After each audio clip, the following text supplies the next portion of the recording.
Welcome. আজ আবার আমরা স্ট্যাটিক জিকের একটা গুরুত্বপূর্ণ টপিক নিয়ে আলোচনা করব, যেখানে তোমরা শর্ট ট্রিক্সের মাধ্যমে মনে রাখতে পারবে, এক্সাম হলে আর কোনো অসুবিধা হবে না। আজকে আমরা কি আলোচনা করব? নাম্বার অফ প্লেয়ার্স, অর্থাৎ আমাদের যেসব খেলাগুলো হয় সেই সব খেলাতে কতজন আমাদের খেলোয়াড়ের সংখ্যা কত থাকে, এই জায়গা থেকে কিন্তু এক্সামে কোশ্চেন এসেই থাকে। তাই এই জায়গাটা আমাদের একটু ভালো করে ট্রিক্সের মাধ্যমে মনে রাখতে হবে, যাতে আমাদের এক্সামে কনফিউশনগুলো না হয়। 4, 5, 6 এই কনফিউশন যেগুলো, সেগুলো যেন না হয়। চলো, প্রথমেই যেটা আমরা দেখে নেব সেটা হচ্ছে পোলো। দেখো, এই খেলাটা দেখতেই পাচ্ছ, ঘোড়ার উপর খেলা হয়, POLO, পোলো, তাই তো? এই যে পোলো, এর নামের মধ্যে কিন্তু লুকিয়ে আছে কতজন খেলবে। দেখো, পোলো যে আমাদের নামটা, এতে কতগুলো লেটার আছে? 1, 2, 3, 4। অর্থাৎ পোলো খেলাতে কতজন প্লেয়ার থাকে? 4 জন প্লেয়ার থাকে। ক্লিয়ার? চলো, নেক্সট যেটা আমরা দেখব সেটা হচ্ছে বাস্কেটবল। এই খেলাটা দেখতে পাচ্ছ, এই খেলাটাকে আমরা কি বলে থাকি? সেটা হচ্ছে বাস্কেটবল। ক্লিয়ার? Basketball, BALL। তো দেখো, বাস্কেটবল এই খেলার মধ্যে কতজন প্লেয়ার থাকে? এক একটা টিমের কথা বলা হচ্ছে, কতজন প্লেয়ার থাকে।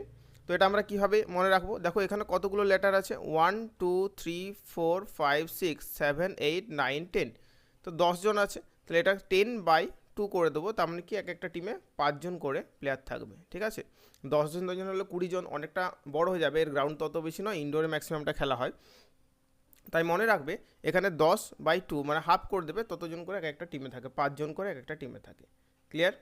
নেক্সট যে খেলাটা আমরা দেখতে পাচ্ছি, এর নাম আমরা সকলেই জানি, সেটা হচ্ছে ভলিবল, তাই তো? ভলিবল স্পেলিং কি? VOLLEY, তাই তো? Volleyball, BALL। ভলিবলে কতজন প্লেয়ার থাকে? তো ভলি যে ওয়ার্ডটা আছে, এই ওয়ার্ডটার মধ্যে দেখো 1, 2, 3, 4, 5, 6, 6টা আমাদের লেটার আছে। তাই ভলিবলে কতজন প্লেয়ার থাকে? সেটা হচ্ছে 6 জন প্লেয়ার থাকে। ক্লিয়ার? এই খেলাতে কতজন প্লেয়ার থাকে? সেটা হচ্ছে 6 জন। চলো, নেক্সট যেটাতে আমরা যাব, মুভ করব, সেটা হচ্ছে দেখো ডান দিকে, এটা হচ্ছে কি খেলা? এটা হচ্ছে কাবাডি খেলা। কাবাডি স্পেলিং কি? CABADDI, তাই তো? কাবাডি। তো এই কাবাডি খেলাতে কতজন প্লেয়ার থাকে? এখানেও আমরা কাউন্ট করব লেটার সংখ্যা, 1, 2, 3, 4, 5, 6, 7 হয়ে গেল ইজিলি। ঠিক আছে? থালা ফর এ রিজন, তার মানে হচ্ছে 7 জন প্লেয়ার থাকে, সেটা হচ্ছে কাবাডি খেলাতে। চলো, নেক্সট যে গেমটা আমরা দেখব সেটা হচ্ছে কি? নেট বল। এই গেমটার নাম কি? দেখো, এই গেমটার নাম কি? সেটা হচ্ছে নেট বল, বা এটাকে হ্যান্ডবলও বলা হয়। কি? নেট বল, বা এটাকে বলা হয় হ্যান্ডবল, BALL। তাহলে এখানে কতজন প্লেয়ার থাকবে?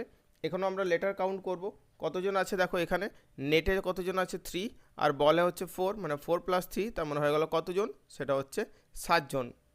নেট বলও কিন্তু 7 জন প্লেয়ার থাকে। নেক্সট যেটা দেখব সেটা হচ্ছে ওয়াটার পোলো। কি দেখতে পাবো? সেটা হচ্ছে ওয়াটার পোলো। তো আমরা দেখো জানি, পোলো খেলার জন্য কতজন থাকে? আমরা প্রথমেই শিখে নিয়েছি, পোলোতে হচ্ছে 4 জন থাকে।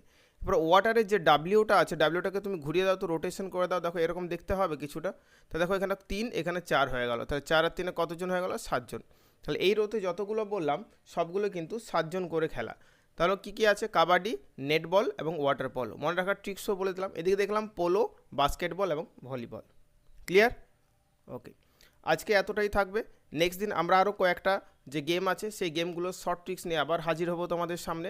আমাদের পরবর্তী যে পার্ট আছে, আমাদের চ্যানেলটাকে ফলো করে রাখো, তাহলে তোমরা এইভাবে শর্ট ট্রিক্সের মাধ্যমে বিভিন্ন স্ট্র্যাটেজিকের যে জায়গাগুলো আছে, সেগুলোকে ইজিলি তোমরা মনে রাখতে পারবে, এবং এক্সাম হলে কিন্তু সেগুলোকে তোমরা সঠিকভাবে উত্তর দিয়ে আসতে পারবে। Thank you.